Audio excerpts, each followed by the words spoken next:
Hey there, you're listening to The Mighty Mommy with some quick and dirty tips for practical parenting. I've been receiving quite a bit of email recently asking me about aggressive behaviors. Some of you are concerned because your children are behaving inappropriately toward classmates or daycare playmates. I did cover some aggressive behavior tips in a previous episode. However, it was more geared toward toddlers than school-age children. When you're dealing with aggressive behavior outside the home where you can't see it, you may be more challenged to correct it. Recently, a friend of mine recommended a book to me. The book is called Have You Filled a Bucket Today?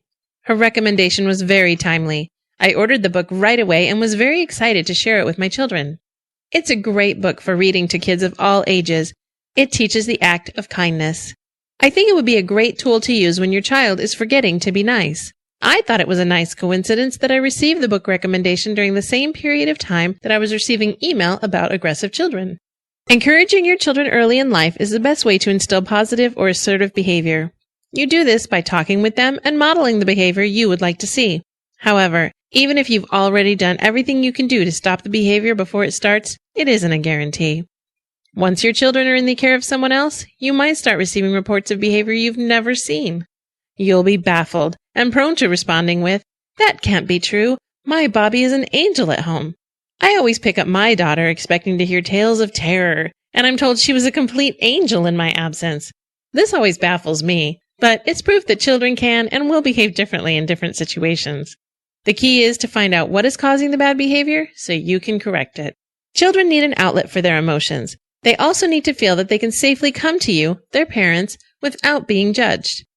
If there are recurring incidents of aggression at school by your child, you'll most likely receive word from the school. First, get as much detail about the situation as you can from the adults reporting the news. Then, before punishing or accusing your child, ask him to tell you his side of the story. Even if you have enough facts to prove that your child is completely at fault, you need to hear him out.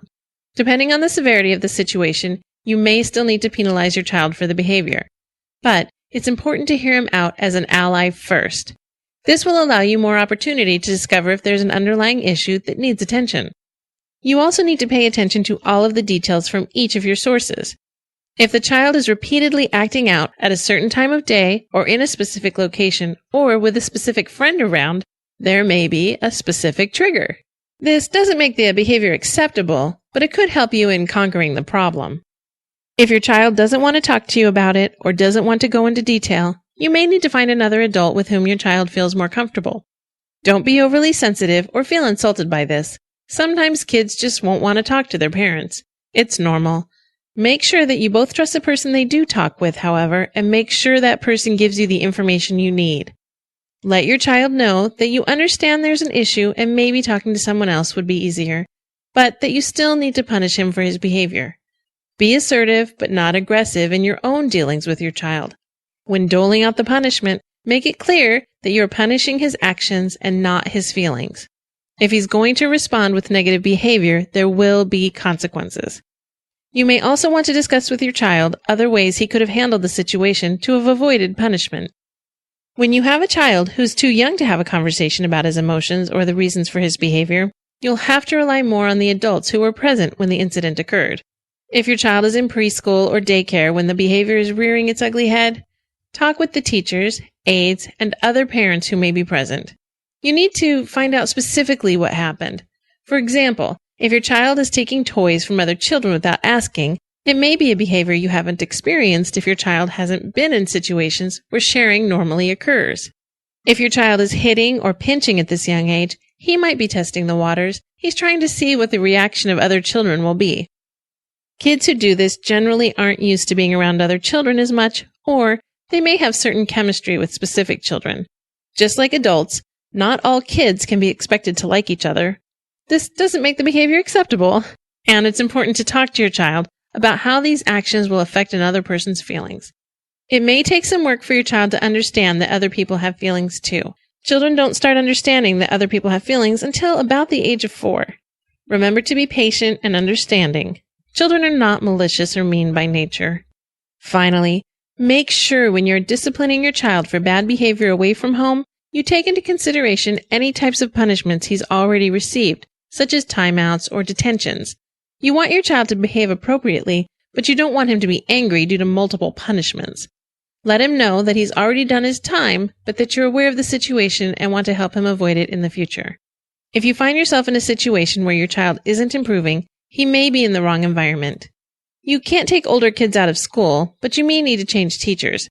I've personally had to remove my child from a specific preschool because it wasn't meeting my daughter's needs. I'll talk more about that in a future episode, but the result was the same. When placed in the correct environment for her needs and abilities, my daughter has been able to thrive in preschool. By being an attentive parent and taking the initiative to know what is going on with your children when they're away from home, you can almost always discover the reason for bad behavior and take the steps to correct it. That's it for now. I hope you've enjoyed the show. Thank you for listening. I'd like to ask you to please take a moment to complete the listener survey that you'll find in the sidebar at the Mighty Mommy website. The website is mightymommy.quickanddirtytips.com. Thanks in advance for taking the time to help us learn more about you and your preferences. If you'd like to request a topic for the Mighty Mommy, you can email me directly at mommy@qdnow.com or leave me a message by calling 206-202-2185. The Mighty Mommy's Quick and Dirty Tips for Practical Parenting is part of the Quick and Dirty Tips Network at quickanddirtytips.com. This week, Grammar Girl is talking about subject-verb agreement, so be sure to check out her podcast. This is your friend, the Mighty Mommy, wishing you happy and fun parenting.